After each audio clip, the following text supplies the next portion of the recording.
Hey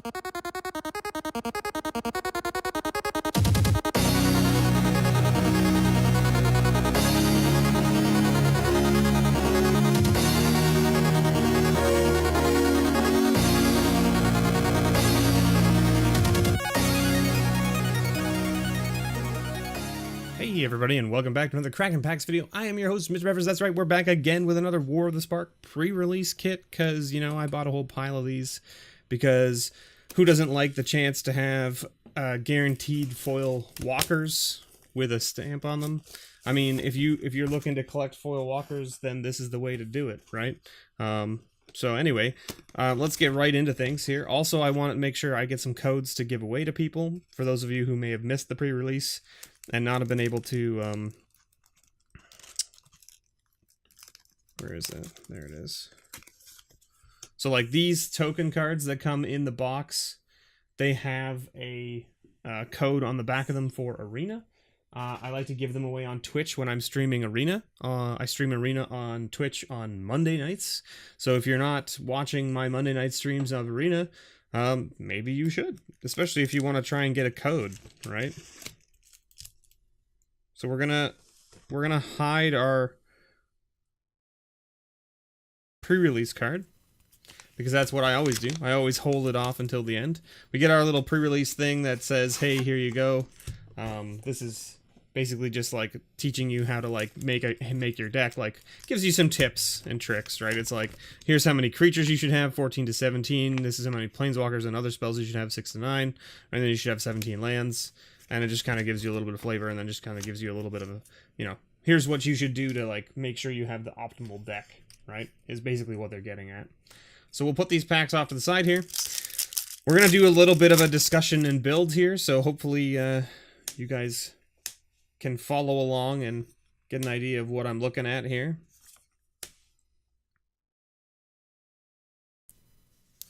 Okay, so we've got our green, our red, and our blue, and our black, and our white. Okay, we got everything. We got everything. First uncommon here is a Bond of Discipline. Seems like a mediocre card, to be honest. Bond of Flourishing seems okay. And our first walker is an Arlen, Voice of the Pack. This walker seems okay. It's a lot of mana to get there. It makes 3/3 wolves. It essentially can make it can make essentially at least one wolf, possibly 2, before it gets killed. Or sometimes you get away with making 3 or more, depending on if you have a lot of Proliferate.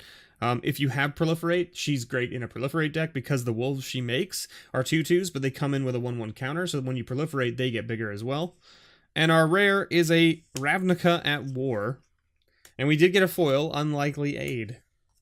And of course, we've got our token, little zombie token, and a land. So right now, I mean, like, we're only one pack deep, but I think I'm liking blue. Blue's got some good stuff in it. Contentious Plan and Tamiyo's Epiphany are both very good. Black is okay. Spark Reaper's good. Banehound is mediocre. Unlikely Aid is also mediocre. Red is very not good at the moment. Grim Initiate with Nahiri's Stoneblades is just kind of like not really what we're looking for. Green's pretty decent. It's got a Courage in Crisis, a Thundering Ceratok, and a Bond of Flourishing, all very good cards, plus the Arlen. White's kind of Bond of Discipline is not amazing. Makeshift Battalion is pretty decent. Ravnica at War it can be good, but it can also be pretty not great. Kasmina's Transmutation is very good. Samet's Sprint is Primordial Worm is fine for your top end. Same with Lazotep Behemoth. Obnixilis Cruelty, very nice removal for black. Totally Lost, also very good. Law Rune Enforcer, pretty decent for white. Burning Prophet is very good in the red-blue deck or the red-black deck. Relentless Advance is like I'm not a really big fan of this card. I see a lot of people play it. In the right deck, I could see it being played and being useful. Most of the time, I just find myself not wanting to play it. Paying 4 mana to get a 3/3, maybe make a token bigger at sorcery speed is a good way to get blown out by any kind of trick, right? Centaur Nurturer is very good in green. Fixes you, gives you a 2/4 body for 4 mana, and gives you 3 life. It's just very good. Chandra's Triumph is okay. It's probably, like, I would say that it's probably one of the weaker triumphs in my opinion. Now, that being said, it's not bad because it does do 3 damage, right? To a creature or planeswalker. Right, so you can shoot planeswalkers with it, which makes it pretty decent in that sense. I kind of like the Gideons and the Liliana's ones more. I guess it's not the weakest. The weakest one is Nissa's, I believe. Or, yeah, because Nissa's is like, go get 2 forests, and it's like, unless you're really ramping to something or you really need those forests, it's not super great.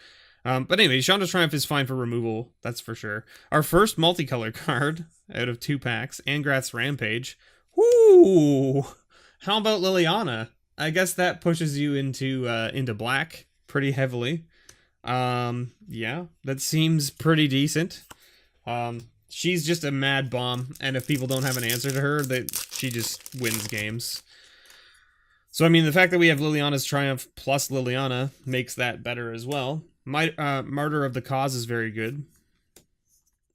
Ooh, Cron Strangler. Ooh, Wanderer's Strike, Heatfire. Got some very good removal there. Like, a Cron Strangler is very good for the green because it's a 2-drop that gets bigger.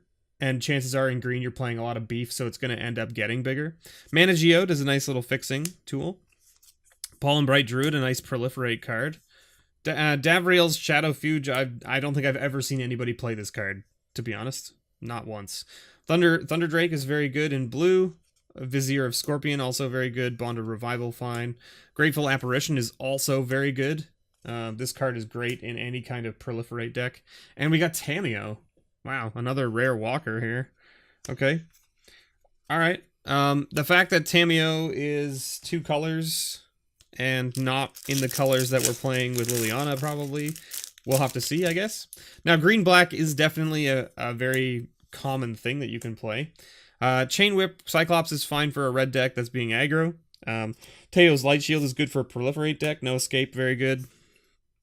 It answers gods, so that's why No Escape is good. Vampire Opportunist is mediocre. Steady Aim is mediocre as well. Another Wanderer's Strike. Our white is actually pretty strong too. Jaya's Greeting. We've got a lot of good removal in black-red. Okay, another piece of fixing. So we're going to put that down here with the Mana Geode. And we got Narset. Narset's a very good walker as well, especially in Limited, because it prevents your opponents from drawing extra cards so that they don't get card advantage. But then not only that, it lets you look at the top 2 and put a non-creature, non-land card into your hand. And we got Oath of Kaya. All right. Okay, so we have some interesting options here, that's for sure. I mean, we still got 2 packs to go here, but I mean, like, our black is doing very well. In fact, it's doing so well that we're definitely playing black. And not just because we have Liliana, but we just have some decent removal as well in black. Now, the question will be, are we playing black with, like, red, or are we playing black with white, or are we playing black with green, or, you know, or blue, right? Because we have Tameo as well. So, I mean, like, we could splash a number of things. Demolish is, like, mediocre. Okay, we got Evolution Sage. Okay, and Price of Betrayal. All right. And Dovin with Karn's Bastion. Wow, okay, we're playing some sort of... We're going to play some sort of proliferate deck, that's for sure. So I think we're looking at possibly like a green-black blue or green-black white deck. That's what I'm thinking at the moment. Bloomhulk, nice. Okay. Oh man, we got Ying too, or Yang. This is very good for the proliferate green deck that's gonna make mana of any color. So we'll take it. And we got Tomic. Tomic is like, okay, not super interesting in... I mean, he's a 2/3 flyer for 2, so he can definitely win games in Limited. But you know. Let's take a look at our promo card, I guess, in case that changes our opinion of where we're going. What do we think? Should we look at what this side is first? Okay, so we've got Neheb as our rare, and then we have Davriel. Okay, well, we got a sweet black planeswalker to add to our black deck. Okay, so we're definitely looking at black, but it's a matter of what are we putting with the black. So Vraska's Finisher for sure, Toll for sure, Price of Betrayal for sure, Lazatev's Reaver for sure, Vampire Opportunist no, Bleeding Edge yes. Bond of Revival is a maybe. Vizier of Scorpion. We probably play one Lazatev's Behemoth just because it's a nice little top end. Okay. This is our black core, right? It's a decent amount of removal. We got one Obnix, we got one Lilianas, we got one Bleeding Edge, we got one Price of Betrayal, and we got one Toll, right? And then creatures we have 1, 2, 3, 4, 5, right? But then we have a bunch of those also make amass tokens, which is very good. So then in white, let's just take a quick peek at white. Charm Stray is not worth playing. Teo's Light Shield is okay in the Proliferate deck. Griffin, yeah. Wanderer's Strike, yeah. Okay. So, like, I would probably ignore these in this deck. The Makeshift Battalion is a maybe, but, like, I feel like depending on what we're doing, we probably don't want to be using this guy to swing in with a bunch of other, because you have to swing with 2 other creatures as well, and I don't think we're going to be doing that. So I don't think he's going to end up being very good. The Loxodon Sergeant is also kind of an interesting thing. It gives all your creatures vigilance when it enters, and then it's a 3/3 vigilance for 4, which can definitely be backbreaking in this format. But I think if we're looking as white as a splash for like proliferating and removal, we definitely go like this, right? And then like maybe white is just a splash, and we're splashing just like literally 2 Wandering Strikes, which is a very good removal with Proliferate, and a Grateful Apparition with a Martyr of the Cause. Now, the reason that is because those are good for proliferating. That's it. That's the only reason you put those in. And then that lets you put in the Oath of Kaya if you want as well, because we're playing black. Our blue, I think, is like mediocre. Like, this is definitely playable. This is good. This is good. This is good. This is good. This is good. This is good. This is good. Yeah, but I mean, like, look, we have 3 of these Relentless Advances again, and I'm not really keen on these cards. Yes, we're playing a bit of an Amass and Proliferate deck, so these might not be as bad, but, like, I still don't think I want to be putting this as a 4-drop in my deck. Sorcery Speed making a 3/3 token is not really what I'm looking for. Tamio's Epiphany is very good. Contentious Plan is very good. I think, like, if we were going to do blue, again, it would be like a splash, and we'd be splashing just, like, the Epiphany, the Plans, and the Transmutations. And then, like, you probably wouldn't be playing any of this stuff.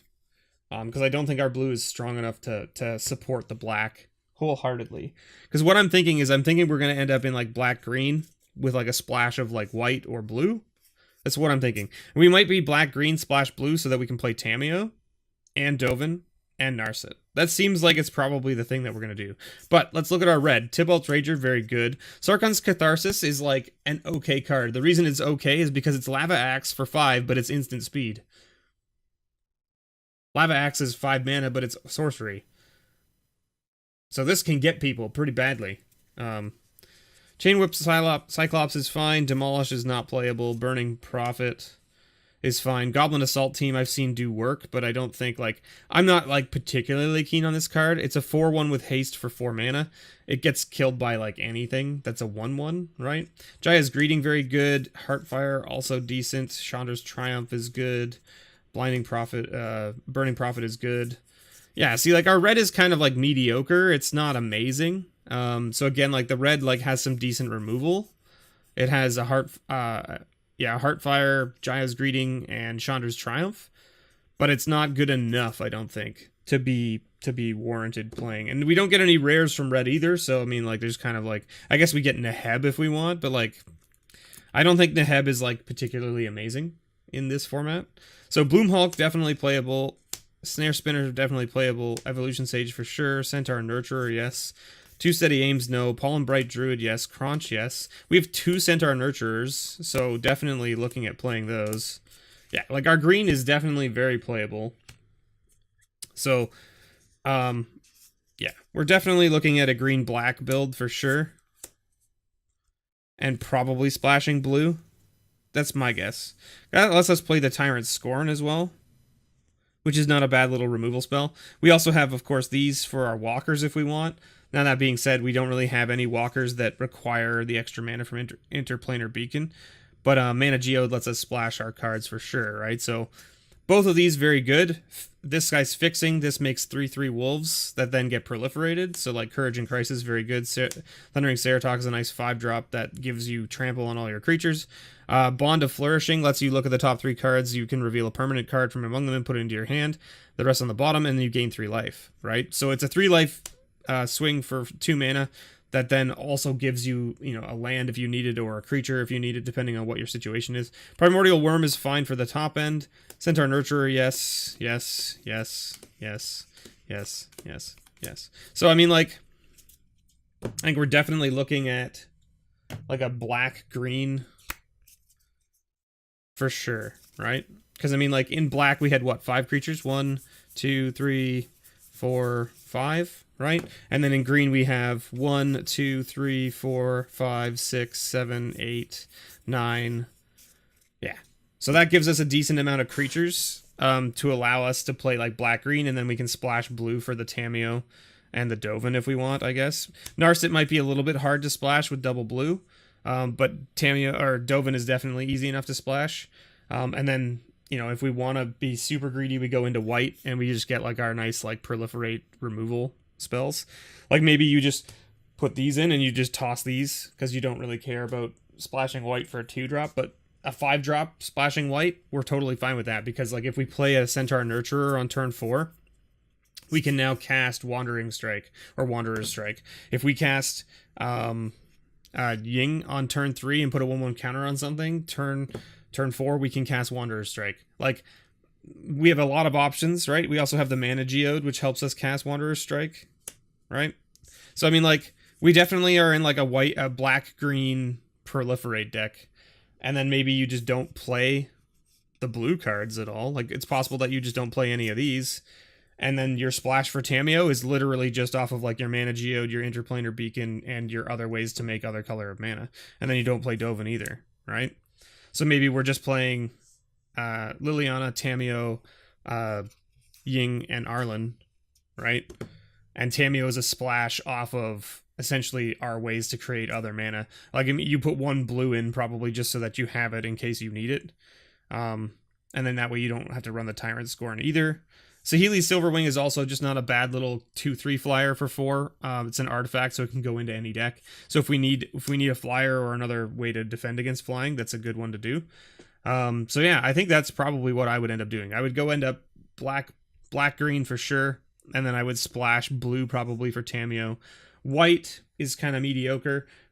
If you go into sideboard tech and you find that like your opponent has like a whole bunch of multicolor stuff, like walkers and creatures and stuff, then you could bring in like the Ravnica at War, because it exiles all multicolored permanents, right? So we don't have a lot of multicolored permanents. The only multicolored permanent we have right now is Tamiyo. Everything else is monocolored. So Ravnica at War is actually not a bad little splash for us if we need it against the right opponent. Now, of course, we also have the Bond of Revival too, so if we come up against someone who has like a very high removal suite, this is very good as well, right? And then, of course, we have Davriel as well, which is very nice Planeswalker to add as well. Gives us another life from Interplanar Beacon. Also gets proliferated. Does hand control. Yeah, it definitely looks like we're doing green-black. So I hope you all enjoyed this little walk through the War of the Spark pre-release kit. If you think that you would have done something differently, like maybe you would prefer to go red, maybe that's more your style. Maybe there was enough removal here and some decent beef that you're like, why wouldn't you go red? It seems decent, right? And it's possible, right? Like, I mean, there's 2 Chain Whip Cyclops, which are decent for a 5-drop, since then you can make it so that creatures can't block. You do have a 4/1 Haster, but I mean, like, the problem I have with this is that there's just not enough on the low end. We have 2 Burning Prophets and 1 Tybalt's Rager. Tybalt's Rager is very good, but like, you just have no way to like punch through damage until turn 5. I don't know. Like, maybe you go with a red-green build and so that you get your Crunch and your Proliferate, right? I think that this is what I would do, though. Black-green, Proliferate, Amass deck seems good. And you just splash the 2 Wanderer Strikes, because, like, that gives us so much removal, right? Like, I mean, we have 1, 2, 3, 4, 5 removal in black, and then 2 in white. And then we have Liliana as well. Like, the only thing that I would have liked to have in this pool for black would be like 1 Aid the Fallen, right? That would have made this pool just absurd, because then if they kill your Liliana or your Tamiyo or one of your other walkers, you can get them back with one of your bigger creatures if it's in the yard. So yeah, I think this is what I would do. So I hope you all enjoyed. Thank you so much for watching. I've been your host, MrBevers. Don't forget, if you want to help support the channel, you can do so over on my Patreon, patreon.com/MrBevers. There are a number of Magic the Gathering tiers that get you things like grab bags, booster boxes, bundles, all that kind of stuff. You also, if you roll over every month, you get added to the patron pile polls, which if you haven't seen my One of Everything Wednesday series, you should check it out every Wednesday, 2 p.m. Eastern time. That video goes up. And we talk about, or I should say, we buy packs from stores in and around the area where I live. We buy one of everything they have, and then we open them up. And we put the cards of value into the patron pile, and the patrons all get one card from that pile every month. So anyway, thank you so much for watching, and as always, may your pulls ever be better.